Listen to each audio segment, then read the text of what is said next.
instructor, love him to death. My old instructor anyway, but he wasn't all there, and it was funny because I think under anybody else, even though I was an introvert, I was a really strong personality. You know, I've never had a drink in my life. I've never drank alcohol a day in my life because I just deemed it one of those things where I'm a control freak and I don't want to lose control. And my old instructor was not exactly a great influential character. We'd go, I remember going to gyms and he would walk down into the main area where people, those big gym junkies are like 220 pounds. And I'm small now, but back in high school I was 140 pounds. And he'd go down there and be like, hey, this kid over here is talking shit about you. And I'd be getting in fights with gyms all the time. You know, we'd throw on the gloves and they would just try to rip my head off. And you know, I'd come out on top. So, and that's what he did. You know, he was a real asshole like that. But it really did. It made me who I was. You know, I was a kid fighting these guys that outweighed me by 100 pounds and winning. So, you know, when a kid in high school would challenge me, it was really easy for me to walk away from and just be like, look, dude, you don't even know what you're getting into, so just don't do this. You know, your reputation isn't worth your teeth. So it definitely, it molded me into who I was. It kept me out of a lot of trouble, even though I was getting into a lot of trouble doing what I was doing. As a person, geez, that's a loaded question. I love this. You know, I guess, you know, I say to my guys all the time, I'm not here training fighters, I'm here training warriors. Because this has been a lifestyle for me. It's something that influences everything that I do. All my beliefs, how I interact with my friends. I have this really warrior mentality. Fighter is, to me, when I hear the term fighter, I think thug. I hear, you know, and it's not what I promote. It's not what I'm interested in promoting. To me, it's about a lifestyle, and that's what I push on these guys. And I guess that's who I am. Like I have these warrior philosophies in life, and if you ask me a question, I relate everything to some kind of fighter or some kind of moment that you might be in a conflict. And I guess that's who I was. And once I got out of high school, I was still trying to find out who I was and what am I going to do. So I looked for the next stage, and that was, you know, getting in the cage. The philosophies that really started pushing me. You know, you look at these warriors of old, the samurai and the Spartans. They were what they were. I mean, yes, their martial prowess made them famous. They were great warriors, but it wasn't that made them what they were. It was that they weren't afraid to die. It wasn't something to be feared. It was something to do well. That blew me away. That was amazing, and I really integrated that into my training. Because to me, like, if you have to get in the cage or you're going to be challenging yourself against another warrior, you can't be afraid to lose. And I related death to losing, because obviously when you get in the cage, you're hoping you're not going to die. But losing can be the equivalent. Some people, it just crushes them. So it's one of those things where it's like, you know, that threat is always there. The loss is always there.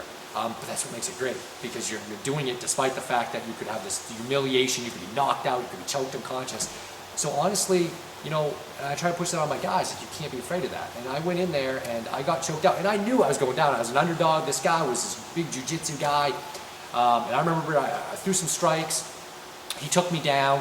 He had me mounted, and he was trying to punch me, and I was moving and avoiding the strikes. I wasn't panicking. I felt pretty good.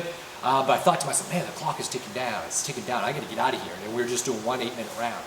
So I was like, I got to get out. So I grabbed him by the hips, and I tossed him off, and he just spun right on my back and rear naked choke. And I remember just getting ready to tap.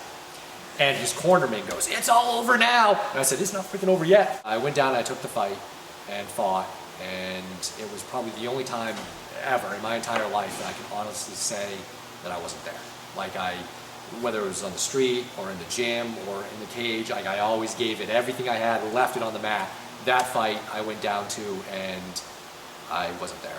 I remember telling myself, like, during the fight, the guy's just beating the crap out of me. You know, there was just enough left of that warrior that would not quit, but I was taking a nasty beating. And in my head, I'm thinking to myself, what are you doing, man? Just quit. Like, this is stupid. Like, it's weird how clear your head is when you're in there. And I'm talking to myself. I remember we were in the corner. He was just uppercutting. I had all kinds of stitches in my mouth after this fight. And I was just letting him punch me. And I might throw a body shot here and there. And I'm thinking the whole time to myself, I'm like, what are you doing? Like, why are you doing this? Like, what the frig are you doing? Like, you shouldn't even have been in here talking myself out of the fight as I'm in the friggin' fight. And that was pretty heart-wrenching for me after the fight. The funny thing is we were in the middle of the cage. This was a 10-minute round, and that's it. We were probably halfway through the fight, and we broke apart, and I'm beat to hell. And I remember looking at him, and he goes, And I think to myself, my cardio was always good, and I think to myself, and that snapped me. I remember it snapping me out of it, and I was like, fuck, he's tired, I could win this freaking fight. And I got re-energized just as the ref stopped it, because I was bleeding from every orifice of my face. And so he stopped it, and I remember thinking to myself, what the frig? And after that, I took a little hiatus from training, and some guys started coming over to my garage, training with me, and I realized I freaking loved coaching. And I felt pretty good at it. And I pushed back training and started coaching more people and never got back into the cage. So that was kind of the transition. I don't like how I ended my career because I don't like ending on that fight where I literally quit.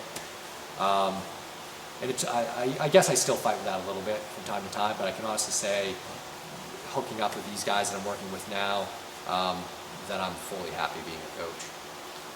It's funny, I don't believe in easy fights. And if I think it's going to be an easy fight, I tell my guys that you want them to be the biggest monster that you've ever fought. I don't believe in that. I don't believe in, like, when, you know, I feel like when you get in that cage, when you're staring across at that guy, he should look like the biggest, meanest fucking dragon you've ever seen in your life. You want him to be a monster. And to me, the reason being is because that's the moment. That's what you're looking for. To me, that's what I always wanted. I always wanted to get the biggest, meanest guy because that's the challenge I was looking for. And honestly, it's one of those things that if your whole career you go through and you fight these padding record kind of guys, you're going to meet that dragon eventually. Eventually you're going to run into that dragon. And when you start hitting that guy and he starts walking through your punches and he starts throwing you around, you go, holy shit, I'm in a real fight right now. And you quit. And to me, you go in there and you fight the dragon, and you know you're fighting a dragon, you hit that dragon, now he drops a level, and you hit him again, he drops a level. That's nothing but empowering.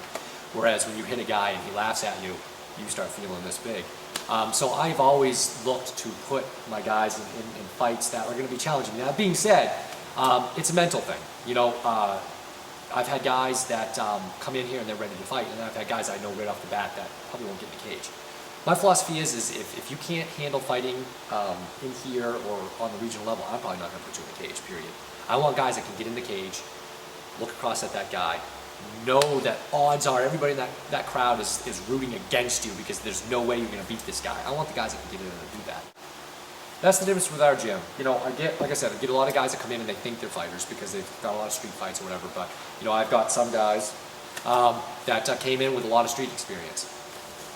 And again, like I said, this is a way of life for me. This is a philosophy, and you either adapt that philosophy and you change the way you view the world, or you're not going to survive here, you know. And you get a lot of guys that come in off the street, and they think they know what fighting is because they beat up some guys on the street.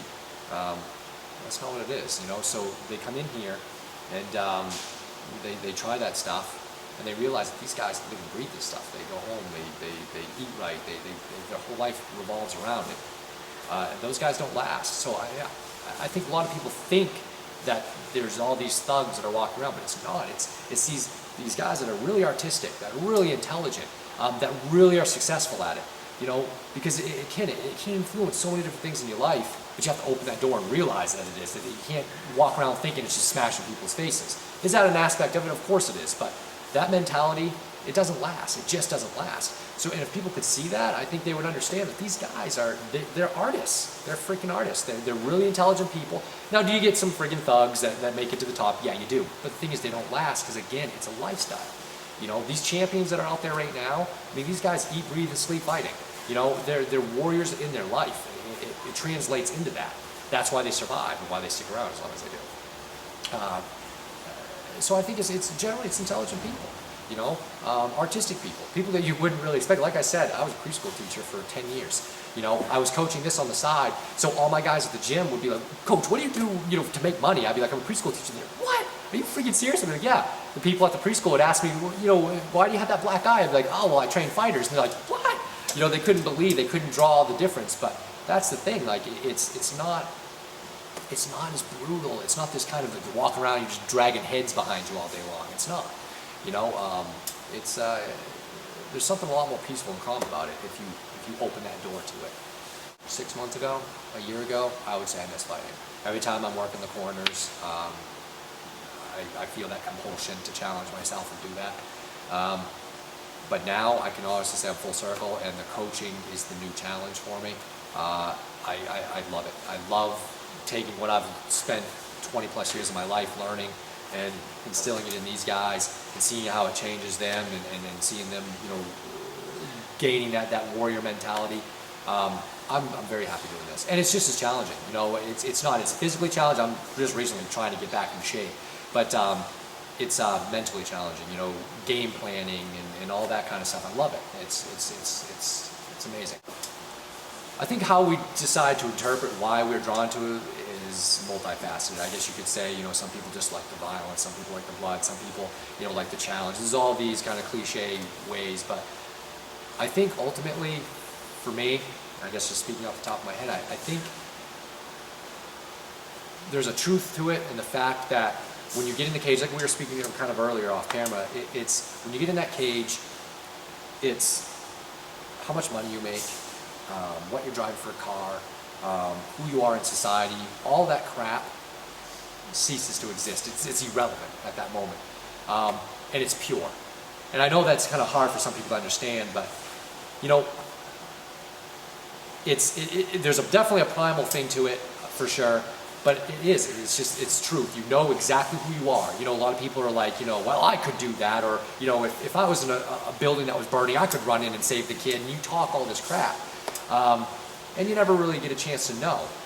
When you're in that cage, you find out very freaking quickly what kind of person you are on the inside. Are you the type of person who you're going to get hit, you're going to be scared, you're going to run? Are you going to quit? Is your arm going to be snapped backwards and you're going to get up and snap it back in place and keep fighting? Who are you? It tears you open and it exposes everything, and there's absolutely no lying. And I also think, incidentally, that's why when you see the fights over, 90% of the time, all the bullshit talk that was going on before, it's hugs, it's handshakes, because at that point, what is there left to freaking say? It's pure in that sense. And I had a funny story that I kind of want to share with you because it just cracks me up, and I still to this day remember it. Fighting, as far as sports goes, there's all this posturing and all this stuff all the time, and people are, drive around the fancy cars and all this crap. And I had a guy I trained with forever ago, a really good friend of mine, and he goes, here's the thing I love about fighting. He goes, the bottom line is all this crap that people have and all this posturing, their position in society and all this stuff, it's all a farce. It's all a farce. Because here's the bottom line. If me and Joe Blow, who has $1 million in his bank account and a fancy car, if me and him are stuck on a desert island somewhere and there's one candy bar left, guess who's getting the fucking candy bar? I love that story because that's what fighting is. It's absolutely pure in the sense that it doesn't matter who you are in society or who people think you are.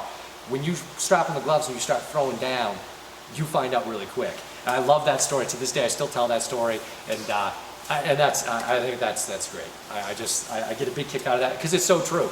I've seen so many guys come in with all the fancy gear and all that stuff, and they think they're tough, or maybe they were tough in their high school, or all their friends think they're badass, and they get in here, and I'm out of shape, dude. I'm out of shape, and I haven't fought, but I still feel like I can hang with these guys. I've been doing it for 20 plus years, and you might beat the crap out of me, but I'm going to keep coming. And I think that was my philosophy of fighting, man, because I wasn't as talented as a lot of these guys. I wasn't a natural athlete, and I wasn't training out of big schools.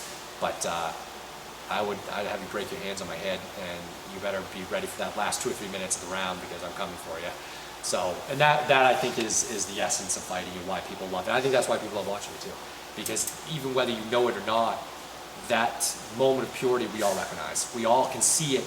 And that's why Rocky and all those movies were so great, because it was kind of sensationalizing those moments. But in a fight, you see that, and we all can relate to it.